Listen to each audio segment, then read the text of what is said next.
میډیا باندې یو کلیپ چې دی نو هغه چلیږي چې په هغې کې دا ویلی کېږي چې په بنګلادیش کې چې کوم دی یوه زنانه چې کوم دی هغه دوباره ژوندی شوې ده.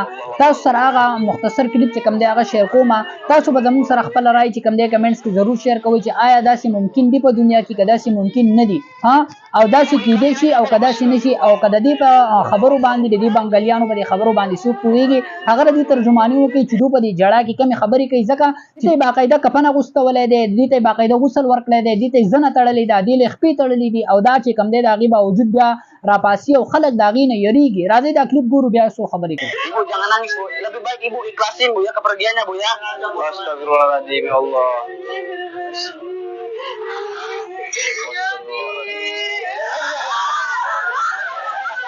الله اکبر. الله رب العالمین څومره مهربانه ذات دی زما عزتمندو. تاسو دا کلیپ وکړو زما عزتمندو، تاسو خپله رایې زموږ سره شیر کړئ چې داسې کیدی شي که داسې نشي کیدی. آیا باقاعده په دې نه خو داسې معلومیږي د دې حالت نه خو داسې معلومیږي چې دا چونکې حقیقي واقعه ده، صحیح ده، خو حقیقي واقعه ده یا نه ده هغه انشاءالله زه ستاسو سره په دې ویډیو کې ډسکس کوم.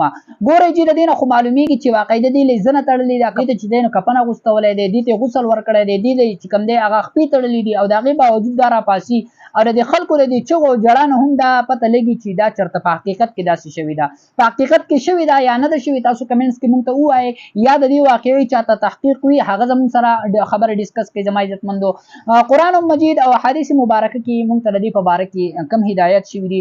قرآن او حدیث خو په دې باندې دلالت کوي چې کوم یو انسان د دنیا نه یو ځل هغه رخصت وشو آخرت طرف ته د ده دنیا ته بیا راتلل په دې جهان کې ممکن نه دي، صحیح ده. زما په خیال باندې خدا د یو څو وجو نه دا واقعه مخې ته راتلی شي، یا دا چې په دې زنانه باندې چېرته بېهوشي راغلې ده او د بېهوشۍ د وجې نه دو په دې باندې د مړي ګمان کړی دی چې د دې نه ساه وتلی دی او په حقیقت کې دا مړه نه او دې ته چې کوم دی غسل ورکړی او دې کې چې کوم دی کفن ورته اغوستولی د هغې نه وروسته به دې کې هوش راغلی. یا دا کیدی شي دویم دا هم کیدی شي چې دا چېرته بجلۍ نیولې وي، د بجلۍ د وجې نه چې کوم دی د دې نه او روح چې کوم دی هغه د دې په بدن کې غیب شوي وي او داسې به تاسو په مشاهدې سره کتلي وي چې اکثر داسې کېږي چې اکثر څوک بجلۍ ونیسي نو په هغې کې روح ختم چې خلک بیا په خاورو کې ښخ کړي او اکثر په هغې کې هغه روح چې کوم دی دوباره راشي زما عزتمندو. نو دا صورت هم کیدی شي. بهرحال هر صورت چې کیدی شي تاسو خپله رایې زموږ سره کمنټس کې شیر کړئ، خو زما په خیال باندې دا واقعه چې کوم ده د دغې دوه وجو نه خالي بنئ یا درېیمه وجه هم چې کوم دی نو هغه کیدی شي. السلام علیکم ورحمة الله وبرکاته.